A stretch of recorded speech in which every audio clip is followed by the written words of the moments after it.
فكري انك انت ازاي تطوري من نفسك.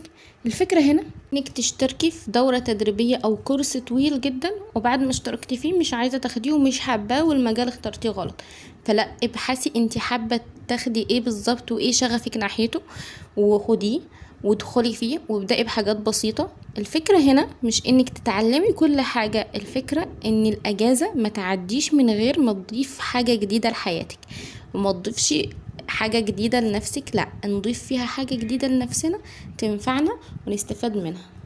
رقم 4، ما تهمليش نفسك. جسدك وقلبك وروحك كلهم محتاجين عناية.